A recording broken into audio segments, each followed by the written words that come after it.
நம்முடைய வாழ்க்கையில் நடக்கிற நிகழ்ச்சிகள் எல்லாம் எல்லாத்துக்கும் ஒரு காலம் உண்டு.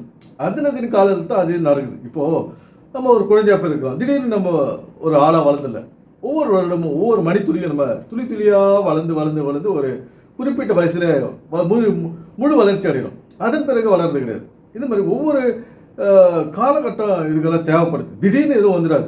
ஜீபமா வேலை ஒன்றும் கிடையாது. இப்போ ஒரு ஸ்கூலுக்கு போகிறோன்னா 1வது 2வது 3வது படிச்சுட்டு தான் 10வது போகும். திடீர்னு 10வது, அதுக்கப்புறம் 12வது, அதுக்கப்புறம் காலேஜ், எதுவும் கிடையாது. எல்லாமே அதுக்கு ஒரு காலம் இருக்குது. அந்தந்த காலத்தில் தான் எல்லா விஷயமும் நம்ம வாழ்க்கையில் நடந்து முடியுது. எதுவுமே ஜீபமா விஷயம் அல்ல. இப்போது கார்த்திக் கமாலியல் என்ன சொல்ற நம்ம பார்ப்போம் வாங்க.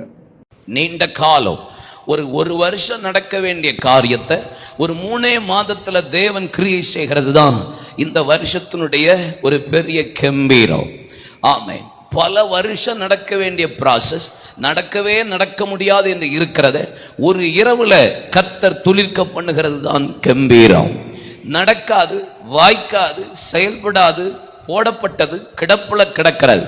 அதை எல்லாத்தையும் ஆண்டவர் தூசி தட்டி மீண்டும் அந்த பிரதிபலனை பார்க்கிற வருஷம் தான் இந்த 2025ஆம் ஆண்டு. ஒரு வருஷத்துல நடக்கிற வேலை 3 மாசத்துல நடந்துரும். கிடப்புல போடப்பட்ட ரொம்ப நாளா இது நடக்கலையேன்றதெல்லாம் இந்த 2025ல நடந்து முடிஞ்சிடும் அப்படின்னு கார்த்திக் கமாலியல் அப்படி சொல்றாரு. இங்க எதுவுமே நான் சொன்ன மாதிரி ஜீபமா விஷயம் கிடையாது. இப்போ ஒரு வருடத்திற்கு நடக்கிறது 3 மாசத்துல நடந்துரும் அப்படின்னு சொல்றாரு. எது குறிக்குதுன்னா, ஒரு கரு தாய் நோக்கி ஒரு கரு உருவாகுது. அது 3 மாசத்துக்கு பிறகுதான் அது கரு இருக்குதா, உருவாச்சான்றது நமக்கு தெரியுது. இப்போ கார்த்திக் கமாலியல் இது மறைமுகமாக பேசுறாரு. அவருக்கே தெரியாது இந்த விஷயத்துக்கு தான் பேசணும்னு சொல்லிட்டு. இது காலகாலமாக நடந்துங்குது. எல்லார் வாழ்க்கையிலும் இந்த நிகழ்ச்சி, ஒரு குழந்தை பிறப்புன்ற நிகழ்ச்சி காலகாலமாக நடந்துக்குது. திடீர்னு வந்துடாது. 2025 தான் வரும், 26 வராது கிடையாது. சென்ற காலங்கள், வருகிற காலம், வரப்போகிற காலம்லாம் இந்த அளவின் படி தான் நடக்க போகுது. ஏன்னா இன்னும் 50 வருஷம் கழிச்சு 6 மாதத்தில் குழந்தை வந்துடும், அது ஒன்றும் கிடையாது. எல்லாம் ஒரு வருஷம்தான். இந்த உண்மைகளை தான் இந்த வேதத்தில் சொல்லியிருக்கு. அதை நம்ம பகுத்தறிவோடு புரிஞ்சுக்கணும். நம்முடைய வாழ்க்கையை பற்றி தான் அங்கே சொல்லிக்குது. என்னடா இது ஒரு குழந்தை பிறப்பை பற்றி இது பைபிளில் சொல்லிக்குதா, இவர் வந்து பைபிளுக்கு விரோதமானவர், இவர் துர்ச்செய்தியை பரப்புறாரு பைபிள் இருந்து அப்படின்னு நிறைய பேர் நம்ம நினைக்கிறோம்.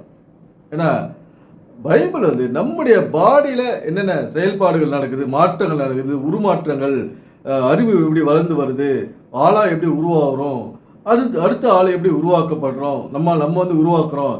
இதை தான் இந்த வேதத்தில் மாறி மாறி மாறி மாறி மாறி பல உதாரணங்களோடு சொல்லியிருக்கு. ஏன்னா வேற ஒன்று இந்த பைபிளில் சொல்லலை. உடனே நடந்துடும், இப்போவே நடந்துடும், இந்த வருஷமே நடந்துடும், அடுத்த வருஷம் அது நடக்க தள்ளி போகாது, இந்த வருஷமே நடந்துடும். இது நம்முடைய குழந்தை பிறப்புன்றது ஒவ்வொரு வருடமும் நடந்து கொண்டிருக்கிற வேலை. ஆனவருடைய வாழ்க்கையிலும் நம்ம போயிட்டா கூட அடுத்த சந்ததி இந்த வேலையெல்லாம் செஞ்சுட்டு இருக்கும். ஏன்னா இதைத்தான் இவர் மறைமுகமாக சொல்றாரு. ஆனால் இதை தான் சொல்றாரு, இவருக்கே தெரியாது. இப்படி பல உண்மைகளை நம்ம அறியாமே இவங்கெல்லாம் சொல்லிடுறது. பைபிள் உண்மைகள் இதெல்லாம், பைபிளில் என்ன உண்மை சொல்லிக்கிறான்னு இவருக்கே தெரியாது, இதெல்லாம் சொல்லிடுது. இப்போ ஒரு அறிவியல் கண்டுபிடிப்பு இருக்குது. ஒரு விஷயத்தை கண்டுபிடிக்க போகிறாங்க, இன்னொரு விஷயம் அது சக்ஸஸ் ஆகுது, மாட்டிக்குது. இப்போது மெர்க்குரி, அதை நான் கேள்விப்பட்டுக்கிறேன். இது மாதிரி அது வேற ஒன்று கண்டுபிடிக்கும் போது இதை கண்டுபிடிச்சிட்டாங்க, இது கண்டுபிடிச்சிட்டாங்க.